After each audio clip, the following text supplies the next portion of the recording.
semangat di rumah ya. Sekalipun kita masih daring, kita harus tetap semangat di dalam Tuhan. Yuk, kita mau baca firman Tuhan dulu sebelum belajar.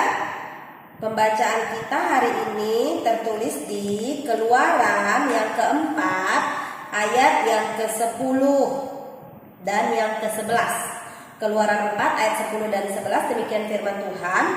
Lalu kata Musa kepada Tuhan, "Ah Tuhan, aku ini tidak pandai berbicara, dahulu pun tidak, dan sejak engkau berfirman kepada hamba-Mu pun tidak, sebab aku berat mulut dan berat lidah."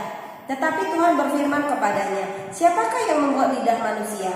Siapakah yang membuat orang bisu atau tuli, membuat orang melihat atau buta? Bukankah aku, yakni Tuhan?" Demikian firman Tuhan. Lewat pembelajaran kita belajar bahwa keterbatasan itu kemarin kita sudah belajar tujuannya untuk kemuliaan Tuhan. Jadi kita percaya sama Tuhan, ketika kita punya keterbatasan, Tuhan akan memberikan kita juga kemampuan untuk mengalahkan keterbatasan setiap kita ya. Jadi ada plus minusnya. Demikian firman Tuhan. Kita mau nyembah Tuhan dulu. Kita angkat satu pujian.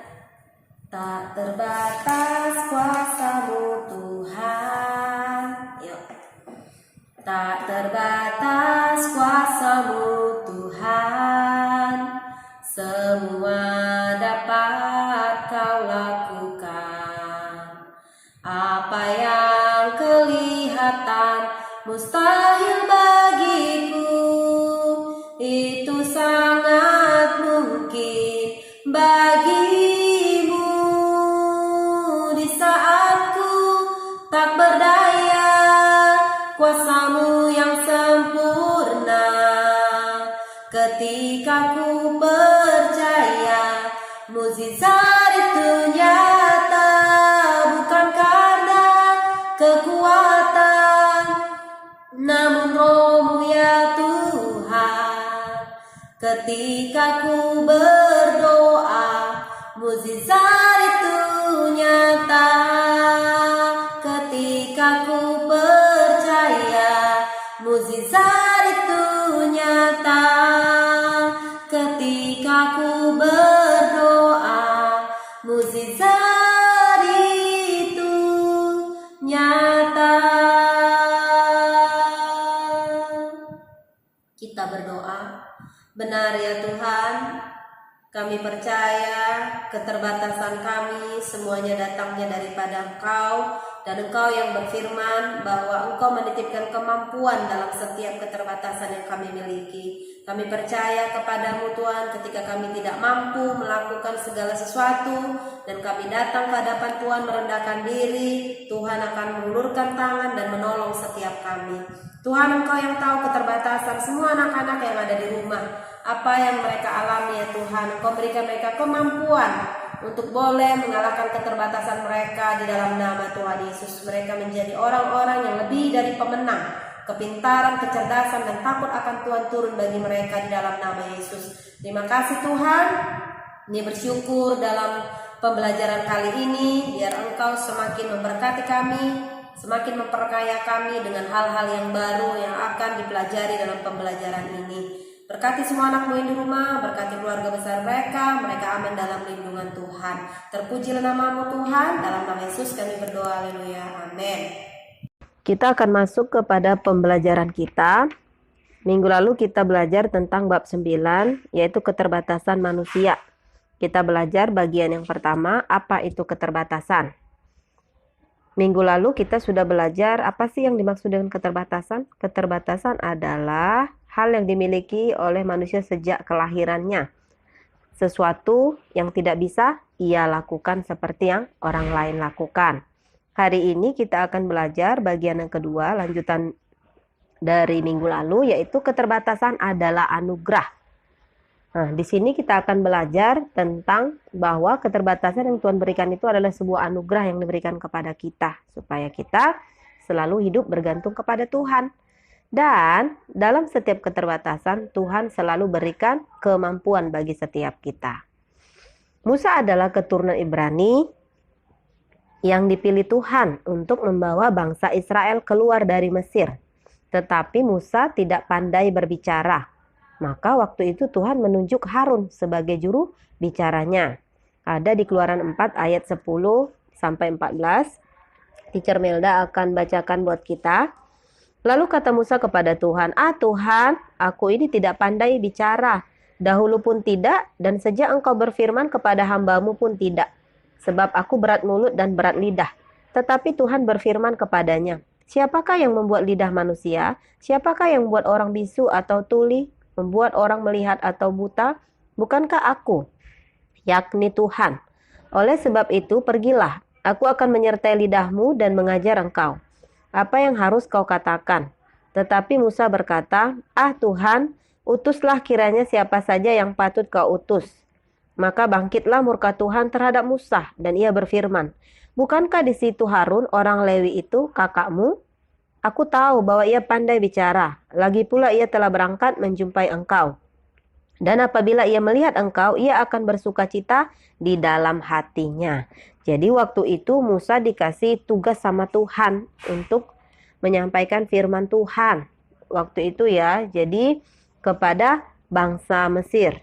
Tapi dia berdalih, dia bilang gini, dia punya banyak alasan. Tuhan, aku kan gak bisa berbicara, kau tahu kan kelemahanku, kau tahu kan keterbatasanku. Sampai mereka tawar-menawar dan akhirnya Tuhan sempat marah gitu. Apalah kamu ini gitu ya. Kan aku udah utus juga si Harun sebagai juru bicaranya. Kakaknya dia sendiri namanya Harun. Harun itu pintar dalam berbicara.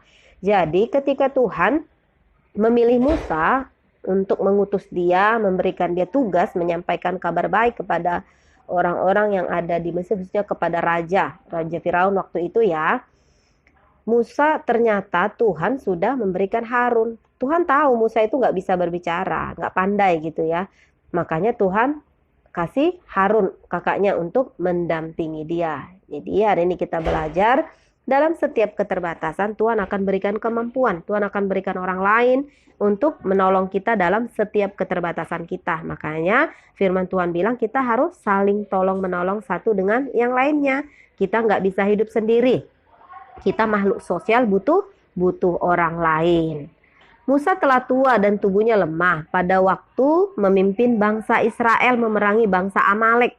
Untuk menyelesaikan perang sampai petang hari, Musa harus mengangkat tongkat di tangannya. Bayangkan sepanjang hari dia harus megang tongkat. Coba anak-anak nanti coba pegang tongkat sepanjang hari, tangannya capek nggak? Karena tubuhnya sudah lemah, maka tangannya ditopang oleh Harun dan Hur. Karena ngangkat tongkat satu harian, itu pegal tangannya. Jadi, tapi kalau diturunkan tangannya mereka akan kalah. Jadi, Harun dan Hur lah yang menolong Musa untuk menopang tangannya. Jadi, kelemahan tubuhnya si Musa itu ditopang oleh Harun sama Hur. Harun dan Hur dipersiapkan Tuhan untuk menolong kelemahannya si Musa. Tadi si Harun dipersiapkan Tuhan untuk menolong Musa, menolong dia dalam menyampaikan atau berbicara kepada bangsa Mesir atau Raja Firaun. Sekarang Harun dan Hur disuruh Tuhan gitu ya untuk mendampingi Musa, menopang tangannya supaya nggak jatuh. Jadi tangannya dipegangi sampai perang selesai. Nanti itu ada di Keluaran 17 ayat 8 sampai 19 dan 6. Jadi kalian bisa baca ya. Keterbatasan Musa membuatnya bergantung kepada pertolongan orang lain. Sehingga kemenangan atas orang Amalek adalah kemenangan bangsa, bukan Musa seorang diri. Jadi keterbatasan itu membuat kita bergantung sepenuhnya kepada Tuhan. Jadi apapun keterbatasan yang kamu miliki, itu membuat kamu seharusnya semakin dekat kepada Tuhan dan bergantung. Kenapa? Tuhan, aku nggak bisa ini. Tuhan akan kirimkan orang lain untuk menolongmu dalam keterbatasan dan kelemahanmu. Sama seperti Tuhan menolong Musa, waktu dia nggak pandai berbicara, waktu tangannya pegal, ngangkat tongkat, ada Harun dan Hur yang menolongnya. Jadi kamu tidak perlu takut, kamu nggak perlu sedih. Kenapa aku nggak bisa seperti dia ya? Gitu ya. Segala sesuatunya akan diperlengkapi oleh Tuhan. Jadi kamu harus tetap semangat, tetap berjuang. Walaupun kamu punya kelemahan, nggak bisa seperti orang lain. Jadilah diri sendiri. Kenapa? Ketika kamu ingin mengatasi setiap keterbatasanmu, Tuhan akan titipkan orang lain untuk menolongnya. Ketika Daud menjadi raja, ia memerintahkan orang mencari keluarga Saul yang masih hidup. Waktu itu mereka menemukan Mephiboset. Mephiboset itu ialah keturunan dari Saul. Kita tahu cerita Saul bagaimana dia berjuang untuk membunuh Daud karena dia iri. Tapi Daud tetap menghormati Raja Saul. Sampai keturunannya pun dia cari dan dia lindungi. Si Mephiboset ini ternyata cacat kakinya dan tinggal di rumah Mahir bin Amiel di Lodebar. Jadi ternyata si Mephiboset ini, anaknya si Saul ini, cacat kakinya ya. Daud mengirim utusan menjemput Mephiboset dan menempatkannya di dalam istana layaknya anak raja. Dia memperlakukan Mephiboset dengan baik seperti anak raja, sekalipun dia cacat, sekalipun Saul pernah berbuat jahat kepada Daud dan hendak membunuhnya. Jadi kita juga belajar, sekalipun orang lain berbuat jahat kepada kita, kita tidak boleh membalasnya dengan kejahatan, tapi membalikkannya dengan kebaikan. Kalahkan kejahatan dengan kebaikan. Daud memerintahkan Jilba, hamba Saul, untuk melayani semua kebutuhan Mephiboset sebagai anak raja. Jadi dia diberikan pelayan khusus untuk melayani dia karena dia cacat. Ada di 2 Samuel 9 ayat 1-13. Nanti anak-anak juga bisa baca. Jadi keterbatasan Mephiboset tidak mengurangi haknya sebagai raja. Sebaliknya, Raja Daud mengasihi dan menghargainya, serta memberikan hak Mephiboset layaknya anak seorang raja. Jadi, apa yang dilakukan oleh Daud ini patut kita tiru. Sekalipun orang berbuat jahat, dia tetap berbuat baik. Bahkan kebaikan yang diberikan itu lebih dari apa yang seharusnya diterima. Jadi, kalian juga sebagai anak-anak raja, dalam pergaulan, pertemanan kalian, dalam keluarga, kalau kalian ngerasa kalian dijahati, dicurangin, tetaplah berbuat baik. Kenapa? Karena pertolongan dan pembelaan kita itu datangnya dari Tuhan. Kalau kau punya kelemahan, datang sama Tuhan. Tuhan, aku nggak bisa ini, lemahnya di sini. Tolong aku ya Tuhan. Nanti Tuhan akan kirimkan orang lain untuk menolongmu dalam setiap kelemahanmu. Kamu nggak bisa belajar apa? Tuhan akan kirimkan guru untuk mengajarimu. Talenta apa yang kamu nggak bisa, oh aku nggak bisa ini, nanti Tuhan akan tolong kamu, berikan kamu hikmat untuk boleh mengatasi setiap keterbatasan kamu. Jadi harus tetap semangat, jangan minder karena kamu nggak bisa seperti orang lain. Jadilah diri sendiri. Musa tidak dapat melayani semua urusan bangsa Israel sebagai hakim. Ternyata Musa punya kelemahan lagi. Tadi yang pertama nggak pandai berbicara, tangannya pegal, ditolong sama Harun dan Hur. Dia nggak bisa mengurus urusan bangsa Israel sebagai hakim seorang diri. Melihat keterbatasan itu, Yitro itu mertuanya Musa, memberikan saran agar Musa mengangkat para hakim yang dapat menolong menyelesaikan masalah-masalah bangsa itu. Ada di Keluaran 18 ayat 17-23. Jadi waktu itu Musa memimpin bangsa Israel. Kan ada banyak tuh bangsa Israel. Dia nggak bisa seorang diri untuk memimpin atau sebagai hakim gitu ya. Nanti satu-satu datang, masalahku seperti ini. Sempat ribuan kan dia bisa capek. Musanya udah tua, dia bisa letih.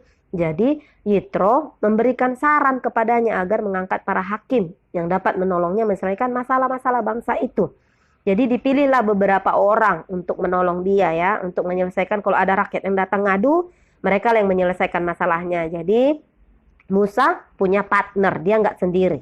Keterbatasan Musa ini membutuhkan orang lain yang dapat melayani bangsa Israel sebagai hakim.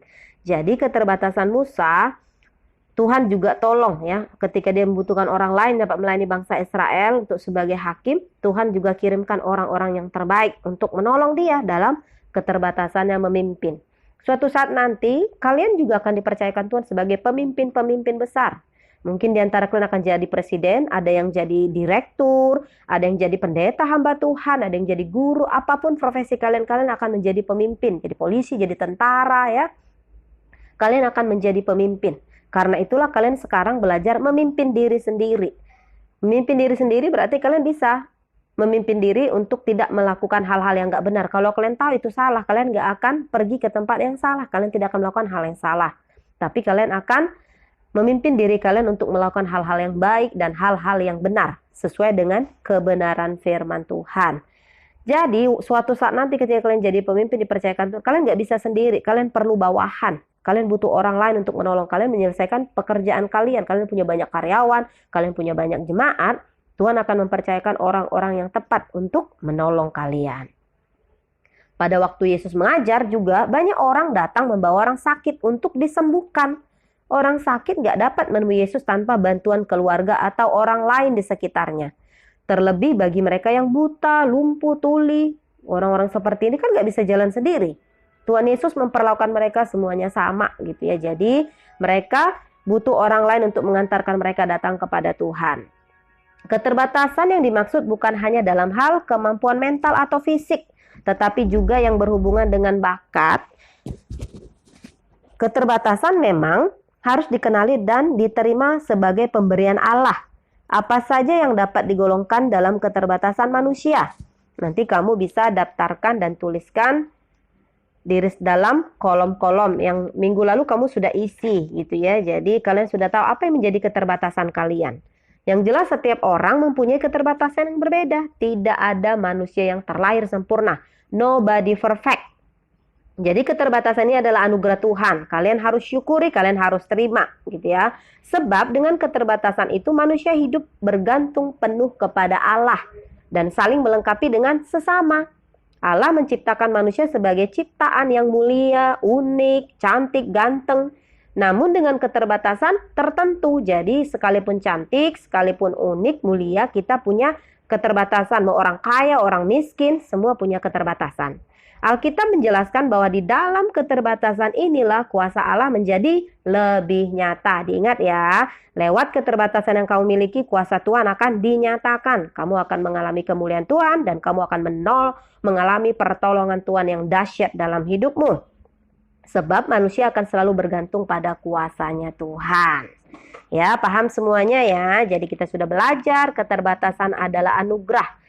Kita udah belajar tokoh Alkitab yaitu Musa punya banyak keterbatasan dalam berbicara, tangannya harus ditopang. Dalam memimpin bangsa Israel, Tuhan sediakan penolong baginya. Demikian juga setiap kita. Kalau Musa Tuhan tolong, kita juga pasti Tuhan tolong. Jadi nobody perfect ya, tidak ada manusia yang sempurna. Jadi kalian harus bergantung sepenuhnya kepada Tuhan untuk mengatasi setiap keterbatasan kalian. Baca kitab suci dan doa setiap hari. Bisa semuanya ya sayang? Untuk minggu depan kita akan mulai ulangan harian agama yang pertama di semester ini. Pelajari nanti dari bab 8 sampai bab yang ke-9. Jadi soal-soal ulangannya tidak akan lari dari situ. Nanti kisi-kisinya nyusul Teacher Melda kasih ya sayang. Untuk tugasnya, karena minggu depan kalian ulangan harian, tugasnya adalah gampang. Teacher suruh kalian meringkas pembelajaran tentang keterbatasan manusia halaman 75 sampai yang ke-77 minimal 1 halaman. Diringkas ya supaya nempel, karena mau ujian nempel di otaknya, supaya ketika ujian kalian semuanya bisa. Bisa ya, cuman meringkas ya, 1 halaman tulisannya bagus dan rapi. Demikian pembelajaran kita hari ini. Tetap semangat, Tuhan Yesus memberkati kalian semuanya. I love you kids, God bless you.